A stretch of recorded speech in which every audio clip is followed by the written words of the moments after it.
Hello my dear students, आज हम लोग वर्क पावर और एनर्जी के लास्ट लेक्चर की बात करने वाले हैं और मैं इसमें आपको पावर के बारे में बताऊंगा। तो डिस्कस करते हैं पावर के बारे में।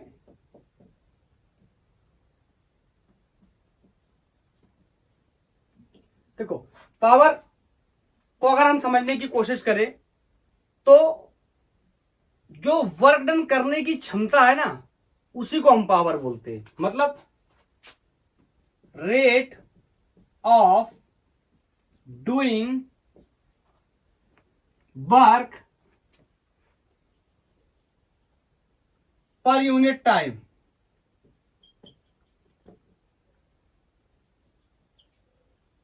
क्या कहलाती है? पावर। समझते थोड़ा सा। I can write power is equal to work done per unit time. बोलो, बाकी यूनिट, डायमेंशन, क्वांटिटी कैसी है, इन सब चीजों के बारे में डिस्कस कर लेते हैं। तो अगर मैं सबसे पहली बात करूं यूनिट के बारे में, तो बताओ यूनिट क्या होगा। ड्राइव यूनिट की अगर मैं बात करूं तो जूल पर सेकेंड। आपको पता है कि वर्क का यूनिट क्या होता है, जूल। टाइम का यूनिट क्या होता है, सेकेंड। लेकिन इसका जो एसआई यूनिट है वो हम वॉट कंसीडर करते हैं। ठीक है। और आई कैन से कि 1 watt is equal to 1 joule per second.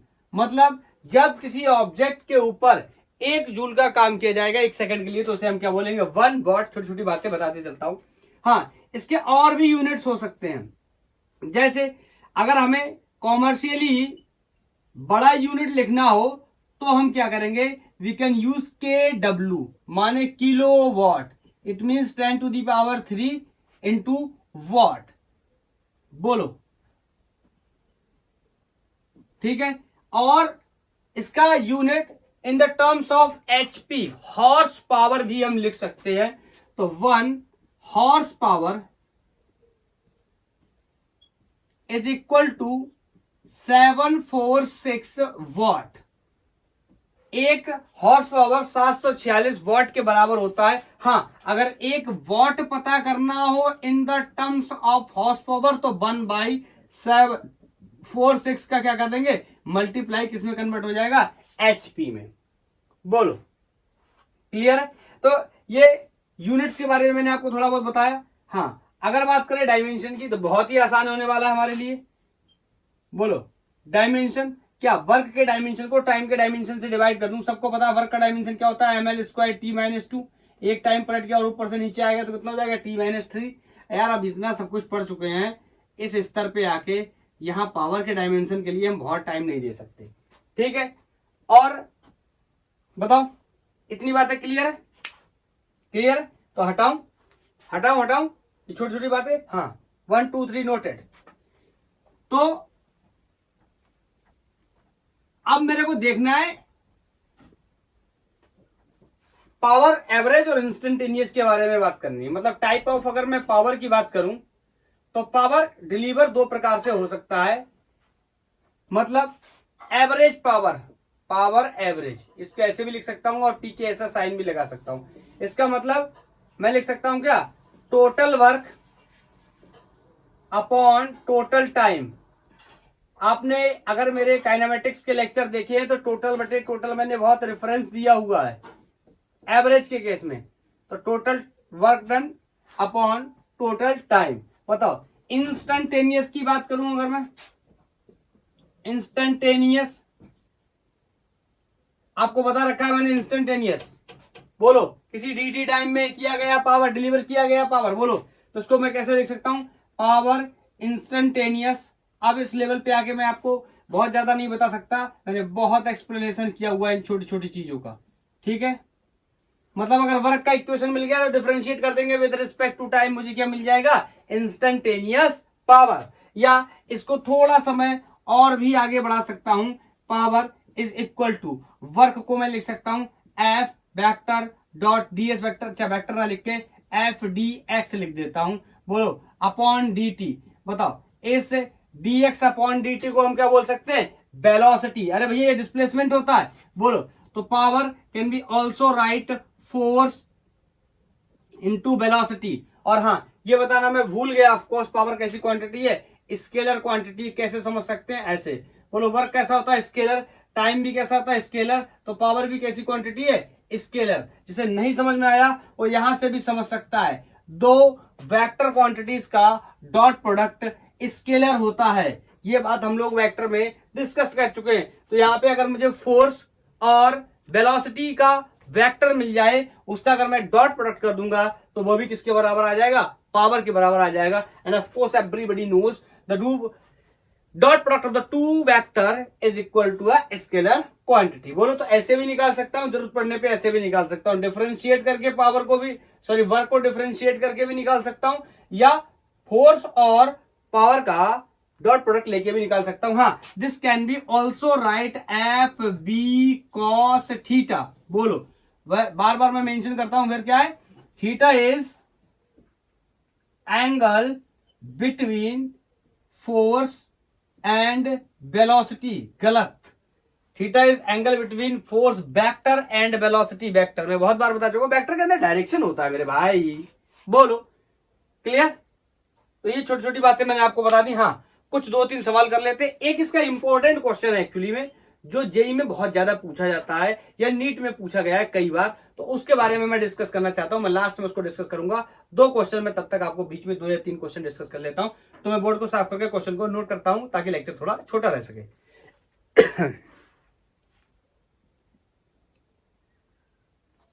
ये नेक्स्ट क्वेश्चन है। इस क्वेश्चन को करने से पहले ना मैं आपको एक दो बात छोटी सी बताना चाहता हूं।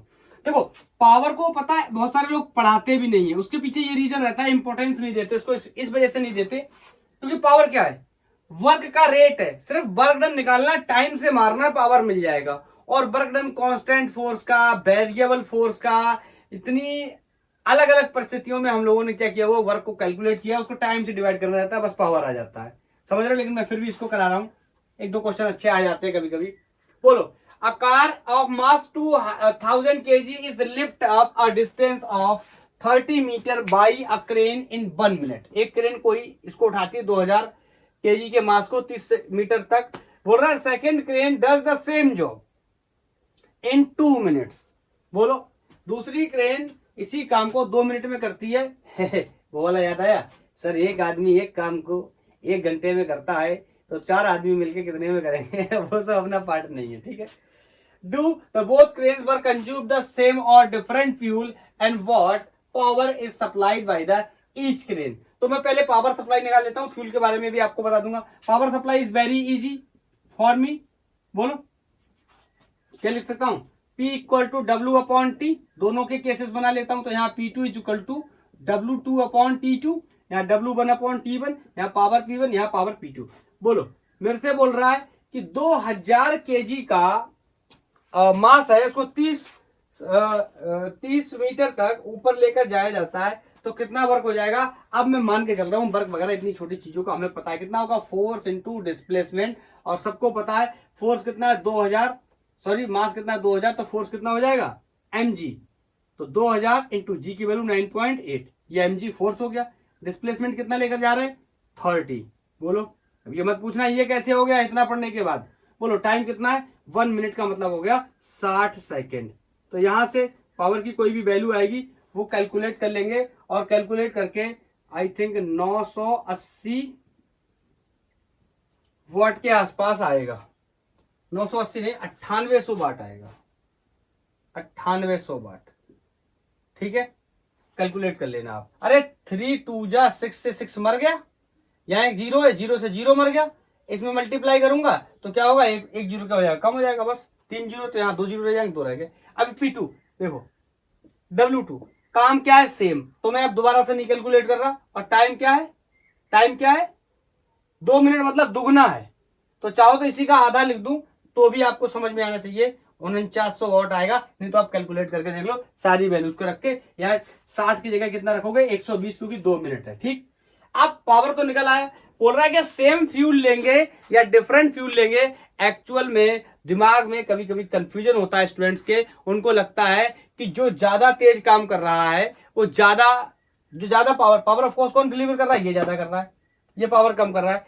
देखो, पावर डिलीवर करने का रेट ज्यादा या कम हो सकता है, लेकिन कोई व्यक्ति कितना काम करेगा ये डिपेंड करता है उसकी एनर्जी के ऊपर, मतलब उसने कितना वर्क डन किया हुआ है। एक ने काम धीरे धीरे किया है, एक ने काम तेज किया है, डजंट मैटर कि दोनों अलग अलग फ्यूल लेंगे, क्या करेंगे, सेम फ्यूल को कंज्यूम करेंगे, क्योंकि जो कंजम्पशन ऑफ फ्यूल है वो डिपेंड करता है कि कितनी एनर्जी खर्च हो रही है। इट मींस कितना वर्क डन हो रहा है, ना कि इस पे डिपेंड करेगा कि उसका रेट ऑफ डिलीवरिंग पावर कितना है। पावर ज्यादा और कम होने का बस इतना मतलब हो सकता है, वही बात है।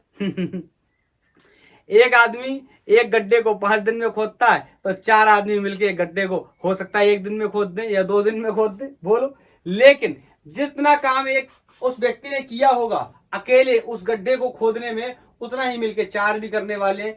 तो बोलो पावर अलग अलग हो सकता है, लेकिन वर्क डन क्या होने वाला है, सेम होने वाला है। Is that clear? नेक्स्ट,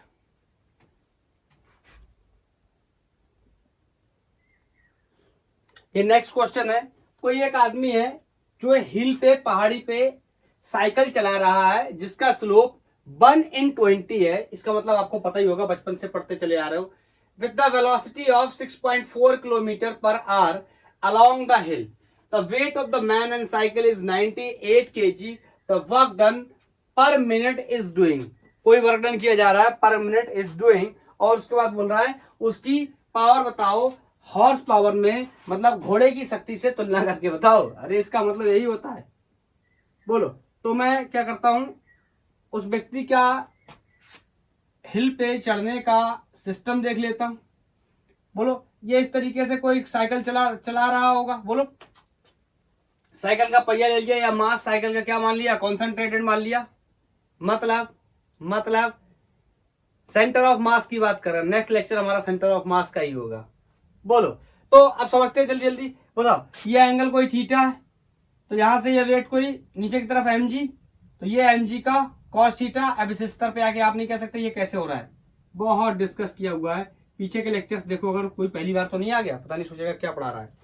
बोलो mg cos थीटा, ये हो गया क्या, mg sin थीटा। बोलो ये साइकिल को ऊपर लेके जा रहा है, हिल पे चढ़ा रहा है, मतलब इसके खिलाफ काम करना पड़ रहा है। एंड ऑफ कोर्स ट्रैक कैसा स्मूथ है, फ्रिक्शन की कोई भी बात नहीं करी गई है, बोलो।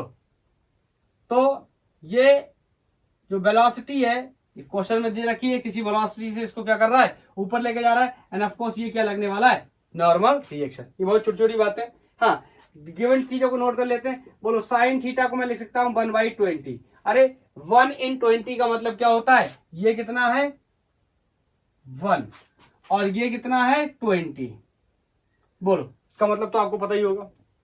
बताओ मास वगैरह नोट कर लेते हैं।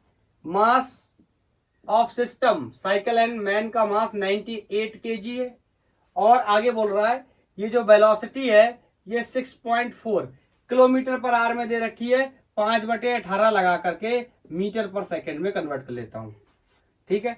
हाँ जिन लोगों को ये याद नहीं रहता मेरी तरह की 5/18 होगा कि 18/5 होगा, उनको मैं बता देता हूं। किलोमीटर को एक्सपोज करूंगा, 1000 से मल्टीप्लाई करूंगा, मीटर में कन्वर्ट हो जाएगा। 1 घंटे में 3600 सेकंड होते हैं, तो ये सेकंड में कन्वर्ट हो जाएगा। 2 जीरो से 2 जीरो कट जाएंगे, 2 से काटूंगा तो ये 18 हो जाएगा, ये 5 हो जाएगा। दैट्स व्हाई मीटर पर सेकंड में कन्वर्ट करने के लिए मैं 5/18 से क्या कर देता हूँ, मल्टीप्लाई कर देता हूँ। आई थिंक ये बात सारे लोग को क्लियर है। ये क्वेश्चन में टाइम भी गिवन है, यस टाइम गिवन, आप ध्यान से देखेंगे तो पर मिनट जैसी चीजों की बात कर रहा है कि वर्क डन पर मिनट में कितना होगा, इसका मतलब टाइम इज गिवन 60 सेकेंड। अब मेरे लिए बहुत ही आसान है, बताओ मैं चाहूं तो 2 तरीके से इसका यूज कर सकता हूं, P = W/T और this can be also equal to FB। बोलो FB cos theta. Is that clear, बोलो। और cos थीटा इस पर्टिकुलर केस में velocity and force both are in same direction, तो ये कितना हो जाएगा 0 डिग्री। इसका मतलब वैल्यू कितनी होगी 1। इसका मतलब फोर्स का और वेलोसिटी का क्या कर दूं, प्रोडक्ट कर दूं, मेरा आंसर बन जाएगा। बोलो कितना फोर्स लगा रहा है, ये तो F है, बट F हमें नहीं पता है, तो हम ये मान के इसको सॉल्व करेंगे। या मान के क्या, कॉन्सेप्ट तो क्लियर है ना कि ऊपर लेके जा रहा है, तो इतना फोर्स तो कम से कम लगाना ही पड़ेगा, तभी ऊपर जाएगा। इसका मतलब फोर्स की वैल्यू कितनी होने वाली है, mg sin थीटा।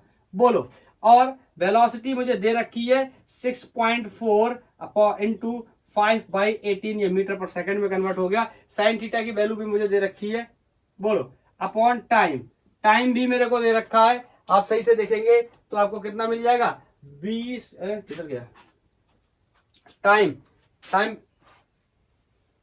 नहीं टाइम की जरूरत क्या है इसमें, एफ बी वाला फॉर्मूला लगा रहे हैं तो टाइम की जरूरत क्या है। हाँ अब यहां से इसको थोड़ा सा और सॉल्व कर लेंगे तो mass is 98, gravity is 9.8, sine theta की वैल्यू कितनी है 1/20, बोलो इंटू 6.4 इंटू 5 अपॉन 18।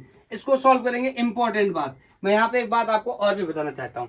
उसने कहा है कि इस आदमी की शक्ति को घोड़े की शक्ति के साथ कन्वर्ट करके बताइए या कंपेयर करके बताइए, मतलब अश्व शक्ति के बारे में बात कर रहा है, हॉर्स पावर के बारे में बात कर रहा है। तो अगर मैं इसको डिवाइड लगा दूंगा कितने 746 से, तो सबको पता है ये पावर जो ऊपर आ रहा है ये वॉट में होगा और इसको 746 से डिवाइड लगाने के बाद ये जो पावर आएगा ये एचपी में कन्वर्ट हो जाएगा और इसकी वैल्यू कोई 1.44 हॉर्स पावर के बराबर आएगी। क्लियर इस मैथमेटिक्स को सॉल्व करने के बाद नेक्स्ट क्वेश्चन है कि वर्क डन पर मिनट मुझे बताना है। यहां से मैं लिख सकता हूं P equal to W equal to P into T, तो W will be equal to P की वैल्यू मैंने अभी अभी निकाली है, दैट इज 0.144 और उसके साथ साथ टाइम इज गिवन 1 मिनट का मतलब सेकंड। तो यहां से जब इसको कैलकुलेट करूंगा तो ये 5122 के आसपास आएगा, 5122 जूल के आसपास आ जाएगा। ठीक है, तो इस तरीके से हमने इन दोनों क्वेश्चंस को क्या कर लिया, सॉल्व कर लिया। अब मैं जिस क्वेश्चन की बात कर रहा था, and very important question from the point of view NEET and JEE, वो जेई में आया वो सवाल है, उसी के सवाल के माध्यम से मैं आगे के उसके दोनों कॉन्सेप्ट्स को एक्सप्लेन करूंगा। क्या है दोनों कॉन्सेप्ट, मैं क्वेश्चन को नोट करता हूं फिर आपको बताता हूं। ये नेक्स्ट क्वेश्चन है जेईई मेंस 2021 में आया है, काफी अच्छा और सबसे खास बात है इंपॉर्टेंट क्वेश्चन बहुत। अगर पावर से कोई क्वेश्चन उठाते तो ज्यादातर इसी टाइप का क्वेश्चन उठाते हैं नीट और जेईई के अंदर। क्या है क्वेश्चन समझते हैं। बोल रहा है a body is at rest moved along the horizontal straight line by a machine delivering a constant power, the distance moved by the body in the time t is proportional to. मतलब मेरे को ये बताना है कि time का या distance का टाइम के साथ प्रोपोर्शनलिटी क्या है।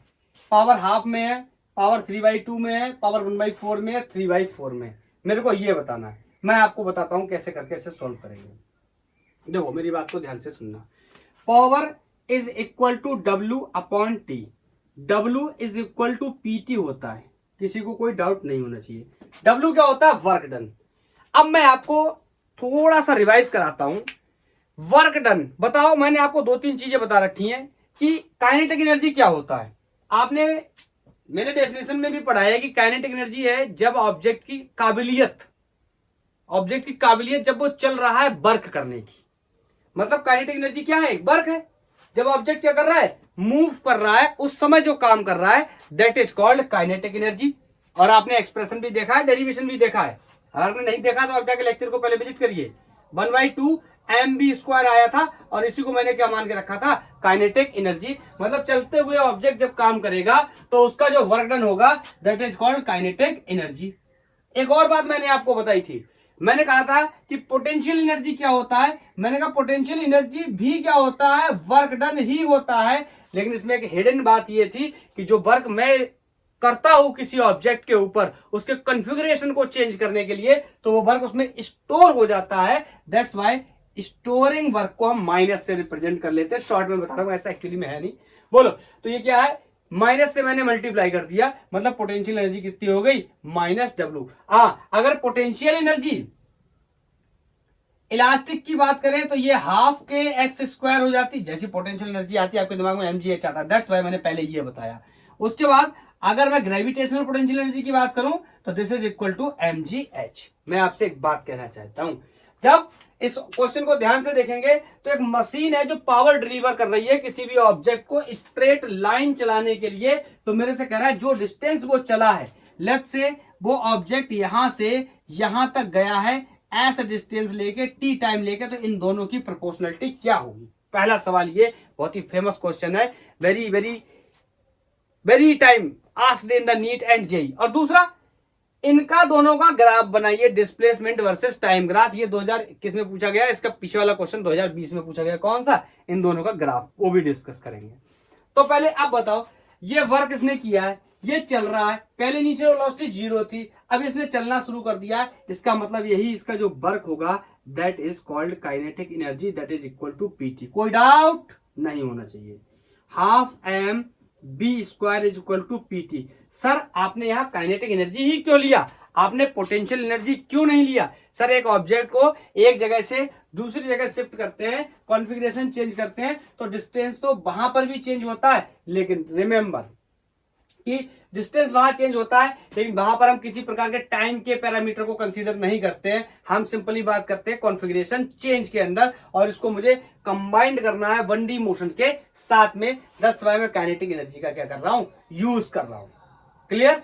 तो मैंने यहां पे लिख दिया क्या, हाफ एम बी स्क्वायर, और मेरे को सिर्फ लेना देना किससे, टाइम से और डिस्टेंस से, बाकी सबको छोड़ दूंगा। मास क्या है, कांस्टेंट, पावर भी क्या है, कांस्टेंट। तो यहां से मैं कह सकता हूं B square is proportional to T, और I can say B is directly proportional to root T. Sir आपने ऐसा क्यों किया? देखो, डिस्टेंस या डिस्प्लेसमेंट का फंक्शन बनाना है, तो मुझे पता है मैं वेलोसिटी को आगे चल के ब्रेक कर सकता हूं D S upon D T में, कोई भी प्रॉब्लम नहीं होनी चाहिए। Is directly proportional to T to the power half कर लेता हूं रूट को हटा करके। बोलो, अब मेरे को डिस्टेंस के साथ बताना है, तो मैं कह सकता हूं D X is directly proportional to T to the power half D T. बस मुझे यही करना था, इस वजह से मैं ऐसा कर रहा था। अब ये फंक्शन बन गया, that is very easy for मी। हाँ, प्रोपोर्शनलिटी को हटाता हूं, कोई कांस्टेंट के लगा दूंगा, और वैसे भी मुझे तो प्रोपोर्शनलिटी चाहिए, कांस्टेंट से मुझे कोई लेना देना नहीं है। बताओ अब क्या करूंगा, इंट्रीगेट करूंगा, इंट्रीगेट। Is that clear? हाँ, इंट्रीगेशन में जो भी चीजें आएंगी सामने वो देखने लायक होंगी। मान लेता हूं टाइम टी था तो डिस्प्लेसमेंट, सॉरी मान लेता हूं टाइम 0 है तो डिस्प्लेसमेंट कुछ हुआ ही नहीं है। उसके बाद इसने टाइम टी कवर कर लिया तो उसका डिस्प्लेसमेंट कोई एस हो गया होगा। तो ये इंट्रीगेशन क्या हो जाएगा, एस। बोलो, के कांस्टेंट है, बाहर आ जाएगा, और अंदर रहेगा कौन, T to the power half D T. मैंने आपको बहुत बार बताया है, एक्स का integration with respect to D X, मैंने बताया आपको, पावर में एक ऐड करते हैं, रिमेनिंग पावर को डिवाइड करते हैं। यहाँ पावर में एक ऐड करूंगा, बोलो, अरे लिमिट लगा दो 0 से टी। बोलो, यहाँ पे पावर में एक ऐड करूंगा, हाफ पावर है, एक ऐड करूंगा, कितना हो जाएगा, 3/2, मतलब 1.5 हो जाएगा। तो आगे यहाँ पर मैं यहाँ पे लिख देता हूं, so S will be K T to the power 3/2, limit from 0 to T. Limit रखने के बावजूद भी ये 3/2, एक सेकंड,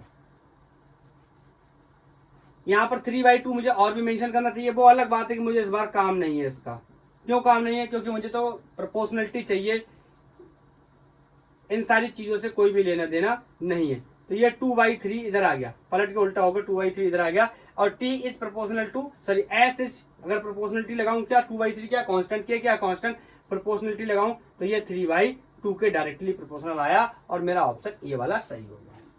क्लियर? किस तरीके से करूंगा मैं इस टाइप के क्वेश्चन को, मैंने पावर से शुरू किया, वर्क को काइनेटिक एनर्जी में बदला, यहाँ वेलोसिटी का फंक्शन बनाया टाइम के साथ, फिर मैंने उसकी प्रोपोर्शनलिटी लिखी, फिर मैंने वेलोसिटी को ब्रेक कर दिया डिस्प्लेसमेंट इनटू टाइम में, फिर मैंने डिस्प्लेसमेंट को यहाँ टाइम से मल्टीप्लाई कर दिया, एक ये वेरिएबल का फंक्शन बना लिया, इसको मैंने क्या कर लिया, इंटीग्रेट कर लिया, लिमिट फ्रॉम 0 से टी डाल दिया। लिमिट मैंने जानबूझ के नहीं डाला है, क्योंकि लिमिट क्या आने वाला है, सेम ही आने वाला है। बोलो, टी रखोगे पहले फिर 0 रखोगे, तो इस वजह से मैंने डायरेक्ट लिख दिया 3/2 आने वाला है टी टू दी पावर, और यहां से डायरेक्टली प्रोपोर्शनल आ गया 3/2। Is that clear?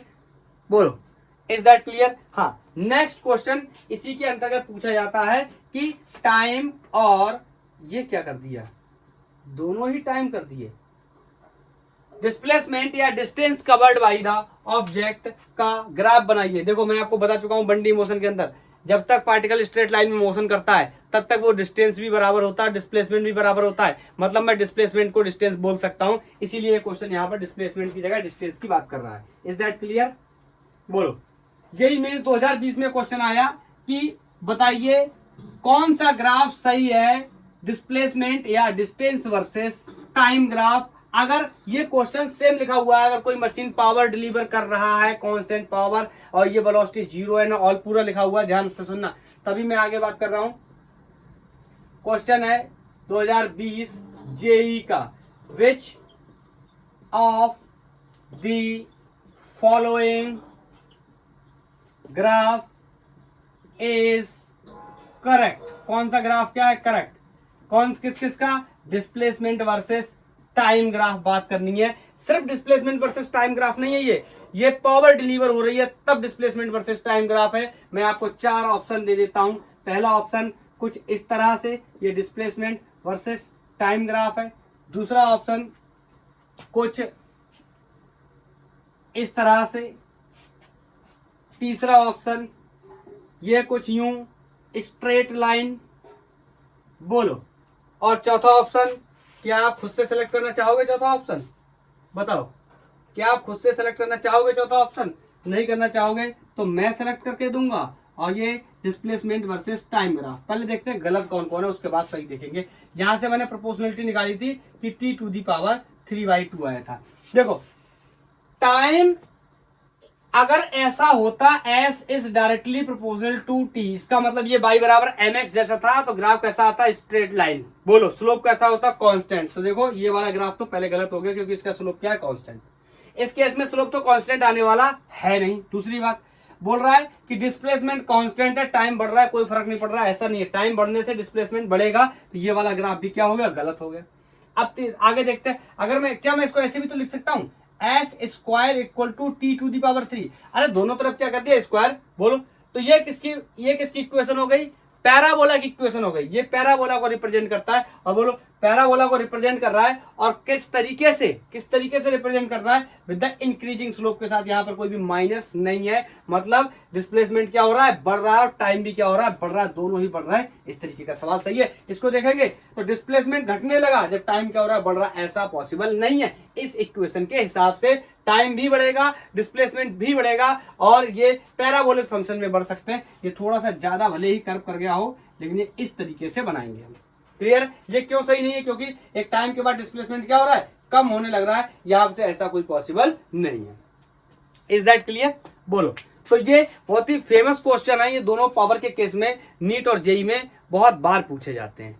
सर, अब मेरा पावर क्लियर है, अब मुझे पावर से रिलेटेड कोई प्रॉब्लम नहीं है, अब मैं पावर का कोई भी सवाल सॉल्व कर सकता हूं, मेरा काम हो गया। ज्यादा कठिन आप दे दोगे सर तो मैं पहले वर्क निकाल लूंगा अलग अलग कंडीशन में, उसको टाइम से मार दूंगा सर, पावर निकल आएगा। मुझे पता है अगर से भी निकलेगा तो f.b से निकाल लूंगा सर। अगर इन सब से हो गया तो ये इस तरीके का क्वेश्चन दिया होगा तो भी मैं निकाल लूंगा। ओके, अगर आपका कॉन्सेप्ट बहुत अच्छे से क्लियर हो गया तो मैं आपको एक सवाल देता हूं, इस सवाल का आंसर आप मेरे को बता देना। जेई का क्वेश्चन है। ओके, तो मैं क्वेश्चन को नोट कर देता हूं। ये नेक्स्ट क्वेश्चन है, मेरे से बोल रहा है कि ये जेई मेंस का सवाल है। कोई बोल रहा है एक मास है, body of mass 2 kg delivering by a engine, power deliver कर रहा है by the engine, the constant power is 1 joule per second, मतलब 1 वॉट दिया हुआ है ये। The body start from the rest and moves in the straight line, समझ गए ना? स्ट्रेट लाइन वाली कहानी है। उसको कह रहा है after 9 second the body has moved a distance, कितनी डिस्टेंस बॉडी मूव कर गई है, आप ये मुझे बता दो।